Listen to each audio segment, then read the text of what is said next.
All right, Mrs. Brown here. I'm going to go ahead and do read aloud. I know that we haven't read since Thursday, so I want to make sure and get this in for today. Um, so, where we left off, Yannick and his family were in the Jewish ghetto, and there were four families living in their apartment. And it said right here that there were 14 people living in an apartment or a flat that had been cozy or tight for just the three of them. Um, Yannick would want to go outside, but his parents wouldn't let him because the Nazis sometimes would just grab Jews off the street and put them on workforces, and sometimes the people who were on those workforces never came back. And the father says, we'll just make do. It'll be okay. Everything will be fine. Um, and he's 12 years old and he has this moment of doubt. He has this contradiction. It's almost like a tough question.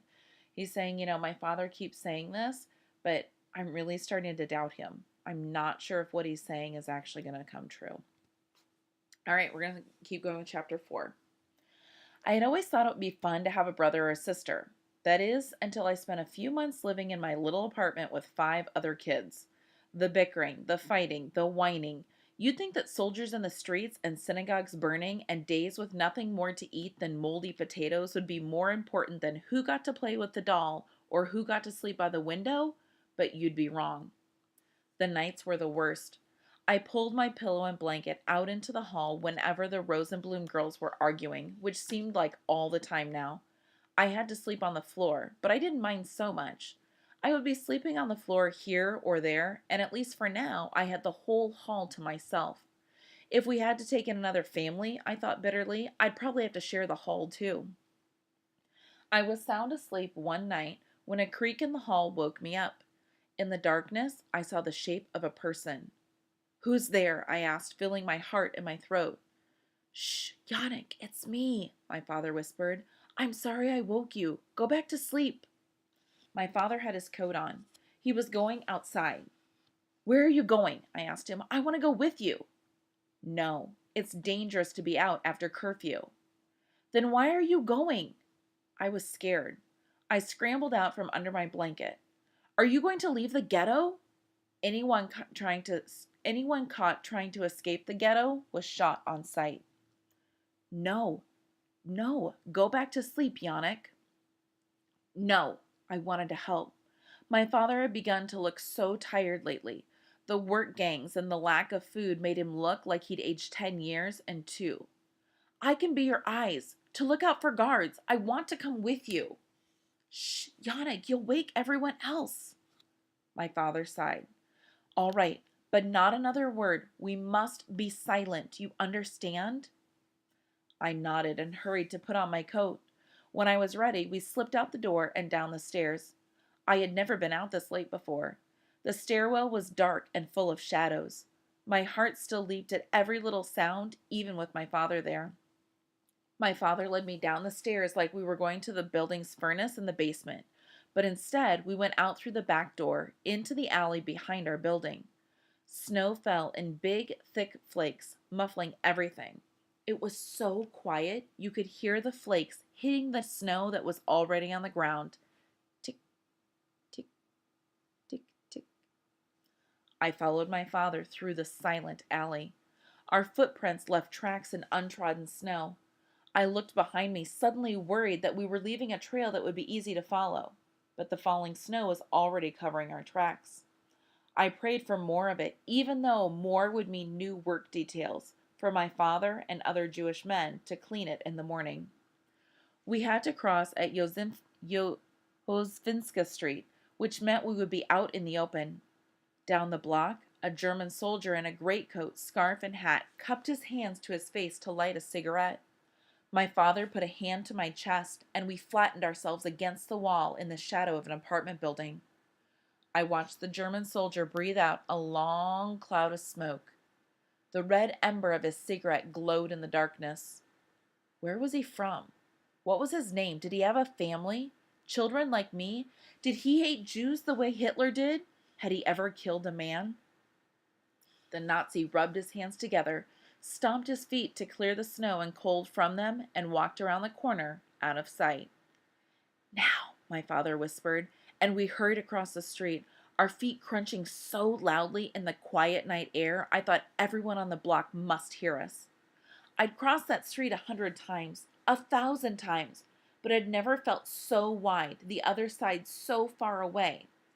When we reached the alley across the street, we stopped, leaning against a wall again while we caught our breaths and listened to see if anyone had heard us. The only sound was the falling of the snow. Tick, tick, tick, tick. Now, I kind of like what the author does here. We've already heard this before, and snow is one of those things that we always think of as being silent, but if you ever have, and thankfully, hopefully we won't have any more snow this year, but stop sometimes and go outside when it's really quiet, and when that snow is coming down, you can hear when it drops. And I like the fact that the author not only put this in once, but he put it in twice. And the purpose of doing this would be an again and again. And the purpose of this again and again is to help us understand how absolutely silent it is outside.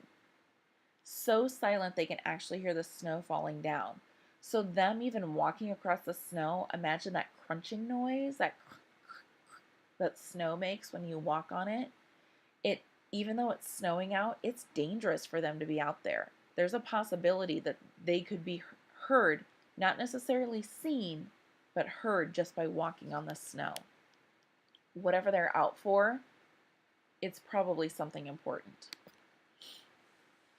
My father led me a short way on, and I began to realize where we were going.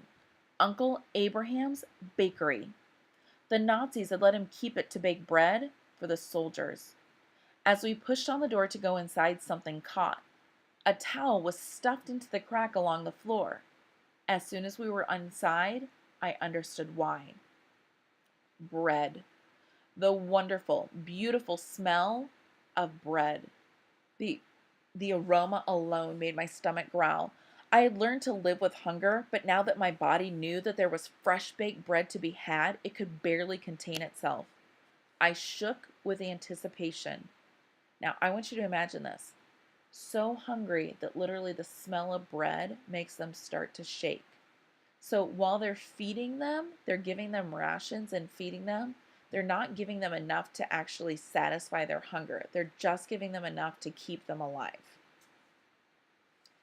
My father replaced the towel under the door, and we made our way down the dark corridor to the ovens. Uncle Abraham and Aunt Phila had covered every window and door with towels, sheets, blankets, anything that would block out the light and the smell. "Oscar," Uncle Abraham said to my dad when we found them. He hugged my father, and I ran to where Aunt Phila was pulling racks of bread from the oven. "And I see you brought a helper," Aunt Phila said. "Hello, Yannick." She smiled at me, but I only had eyes for the bread. Golden brown loaves that glistened and steamed in the cool air. I felt my mouth water. Phila laughed. "Take one." "After we work," my father said, and my heart burst. How could I possibly wait? He turned to my uncle. "What can we do? Are you firing both ovens?" my father asked. "Only one for bread," Uncle Abraham said. He opened the second oven to show it was empty. "In this one, we're burning wet wood to help cover the smell of the bread with the smoke. We weren't able to save enough flour to bake in both ovens all the time anyway. We must make it last. Another month? Another 2? Another year?" "Spring," my father said. "The British and the French will be here by then." Now, again, this is another again and again. Father always talks about how, it won't be very long. The British and the French are coming. The Americans will join. And so he keeps talking about how other people are going to come and save them, but he keeps bringing it up and it doesn't happen. Okay, so we have another again and again. Father keeps talking about how the British and French will come to save them. Now, this kind of leads us to wonder, why does he keep talking about it? Is it hope? Is it optimism? He's just really hoping that things will happen. He's looking towards the bright side of things. Uncle Abraham shrugged. It may be the Russians get here first. The peace can't last. 17 days after Germany had invaded Poland from the west, the Soviet Union had invaded from the east. Poland was split right down the middle, and the Germans and Russians had promised not to fight each other. For now. In the meantime, we'll bake when we can. But if the Nazis find out, now I'm going to show you a really quick map that I got going on here. Okay, so this is Poland. And when the Nazis invaded Poland, they came in from the west into Poland. This is Krakow right here where the story is taking place, and all this purple is what's occupied by the Nazis. The Russians in turn had kind of taken over part of Poland. They actually wanted this part of Poland was part of Russia at one point and had kind of gone away and become part of Poland. So when the Nazis invaded Poland right here, the Russians kind of took the opportunity to say, hey, we're just going to go ahead and take this back. So they have this line that they kind of ragged looking line through here, and they have this temporary peace treaty where they're saying, all right, Russia says we've got our land here, and the Nazis say we've got our land here, and we won't fight each other for now. If you know anything about World War II, you know that eventually that peace broke, and the Nazis and the Russians were back fighting each other. All right. In the meantime, we'll bake when we can. But if the Nazis find out, come, let's get to it, Yannick's father said. Yannick and I will feed the fires. So this baking that they're doing is very, very illegal. And if the Nazis found out, it would not be pleasant. We worked into the wee hours of the morning, Father and I feeding wood and coal into the ovens, Uncle Abraham making dough, Aunt Phila pulling those delectable loaves from the racks and putting them in sacks. We must get you back before light, Uncle Abraham said at last. Here, take 3 sacks apiece. That should be enough to sell on Krakuska Street, plus 1 sack for yourself. A whole sack of bread just for us? I almost moaned at the thought of such a feast. Moshe is coming by tomorrow to pick up sacks to sell to the families on Wagierska Street, Abraham said, and David and Sala tomorrow night to sell on Rakauka Street. How much per loaf, Father said. Abraham shrugged. 5 zloty, perhaps? 5 zloty? A loaf of bread usually costs no more than half a zloty. So zloty is like the Polish money. So let's put this in English in terms of like what we have in America. He's saying, all right, this loaf of bread, you need to sell it for $5. And Yannick is surprised because before this, a loaf of bread would cost like 50 cents. So if you can do the math, that means that this bread is selling for almost 10 times the price. But it's illegal bread.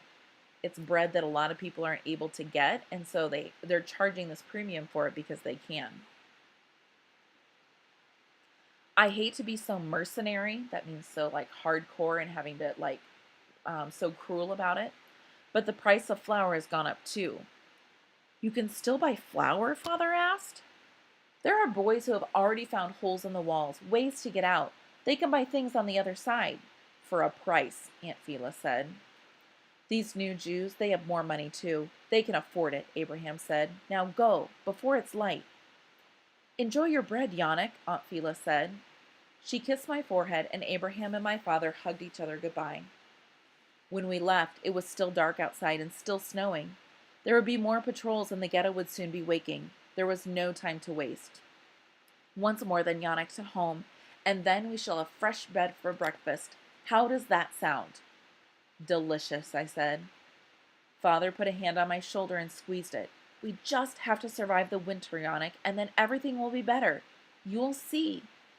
I was still worried he was wrong, but fresh bread made me forget all my troubles, for a little while at least. And here we have Father again and again, that eternal optimist. Everything will get better.